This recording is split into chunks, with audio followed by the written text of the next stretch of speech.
Bonjour, alors nous allons parler un peu du triangle rectangle que je pense que tout le monde connaît. Alors un triangle rectangle, qu'est-ce que c'est? C'est un demi-rectangle. On a pris un rectangle et on l'a coupé en deux et ça nous a donné un triangle. Donc en gros c'est un triangle dont un angle est un angle droit en radian pi sur 2. Donc le triangle ici, ABC, est nommé de façon usuelle. Au sommet A correspond l'angle alpha et le côté opposé c'est petit a. Au sommet B, l'angle bêta et le côté opposé petit b. Au sommet C, l'angle gamma et le côté opposé petit c. Alors quelles sont quelques propriétés à la louche? Déjà, alpha doit être, pour que le triangle soit rectangulaire, il suffit que alpha soit égal à pi sur 2. Et comme la somme des angles d'un triangle, ça fait un angle pi, et bien bêta plus gamma, c'est les deux autres angles, leur somme ne peut plus être que pi, puisque bêta plus gamma plus pi sur 2 doit être égal à pi, donc bêta plus gamma c'est pi sur 2. L'hypoténuse, c'est le côté opposé à l'angle droit, ici c'est petit a, et les cathètes, c'est les deux autres côtés, sont b et c.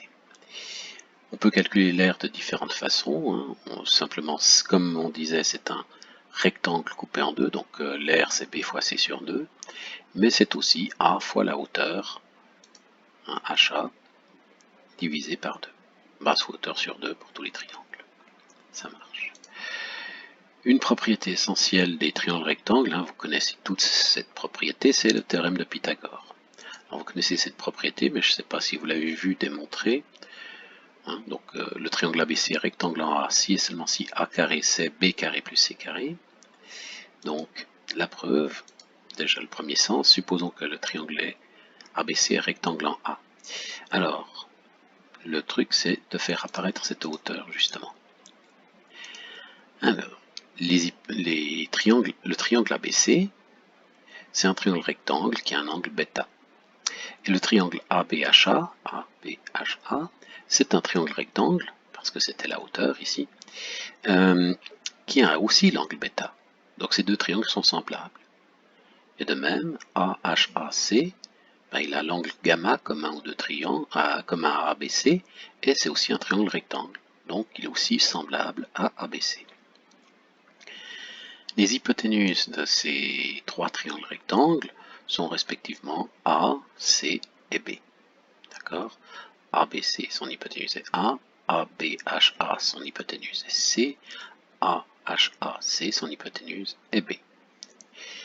Donc c'est comme on connaît les longueurs des hypoténuses, on peut travailler toutes les longueurs, d'établir toutes les longueurs entre ces triangles parce que il y a simplement un facteur de proportionnalité entre ces triangles. Si je prends une mesure faite sur le triangle ABC, je la divise par A, je la multiplie par C, je trouve la mesure correspondante sur le triangle ABHA.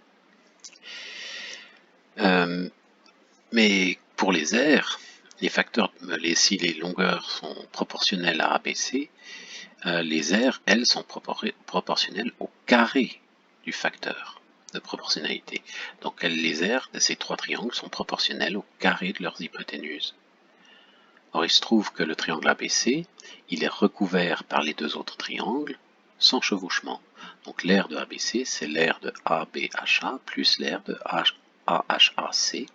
Et comme ces trois aires sont proportionnelles au carré des hypoténuses, donc la première proportionnelle à A carré, la deuxième à C carré, la troisième à B carré, et ça nous donne A carré égale C carré plus B carré, ce qui était la relation que l'on voulait. Maintenant, réciproquement, supposons que cette relation soit satisfaite dans un triangle ABC.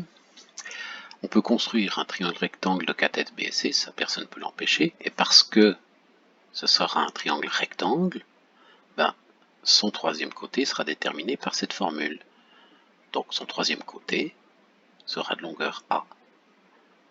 Donc ce sera un triangle qui aura les côtés A, B, C, petit a, petit b, petit c, donc les bonnes longueurs de côté, et c'est donc un triangle égal au triangle original. Donc le triangle original a un angle droit. Voilà, donc ça prouve dans l'autre sens que si cette relation est satisfaite, le triangle ABC est rectangle en A. Alors, passons maintenant au rapport trigonométrique qu'on peut définir dans le triangle rectangle. Alors, il y a 3 rapports trigonométriques classiques, hein, on peut en définir plusieurs autres, mais on peut définir la coséquente,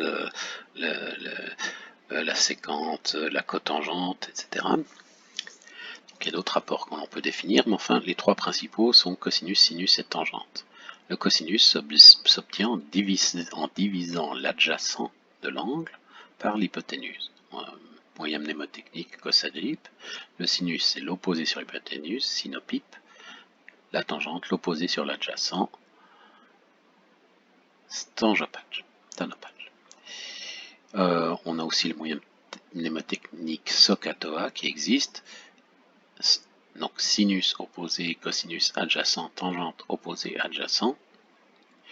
Et puis formellement sur ce triangle-là, prenons l'angle bêta.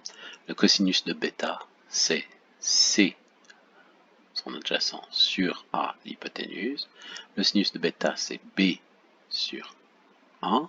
Donc B, l'opposé de bêta, A, l'hypoténuse. Et la tangente, c'est B sur C.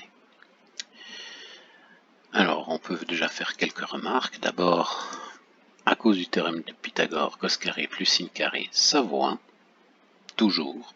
Et ça, faut l'apprendre par cœur. Impossible de faire des maths sans savoir ça par cœur. Enfin bon, j'exagère.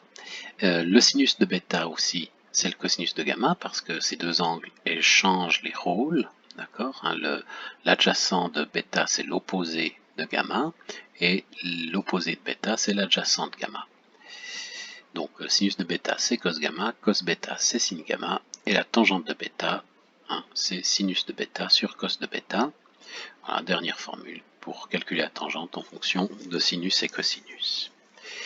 Voilà, ça c'est, on peut grâce à ça maintenant résoudre plein de triangles rectangles, hein. On peut donner le rapport trigonométrique sinus et l'hypoténuse et on en détermine l'opposé.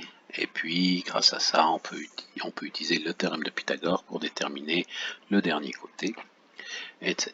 Donc on peut résoudre plein de triangles rectangles et ça nous sauve la vie très souvent. On peut même résoudre tous les triangles à coups de triangle rectangle en découpant en petits morceaux qui sont des triangles rectangles.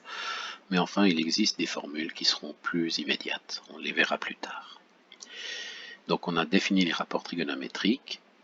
Tout a l'air pour le mieux dans le meilleur des mondes. On a démontré le théorème de Pythagore. Tout va bien. Mais on a un problème. On a un problème, c'est que un triangle rectangle ne peut avoir que des angles entre 0 et pi sur 2. Donc, en fait, on a défini les rapports trigonométriques ici uniquement pour les triangles avec des angles entre 0 et pi, pour des angles entre 0 et pi sur 2. Mais des angles, on a vu qu'il y avait toutes les mesures possibles, donc il faut trouver un autre moyen de définir correctement ces rapports trigonométriques sans utiliser explicitement le triangle rectangle. À tout bientôt.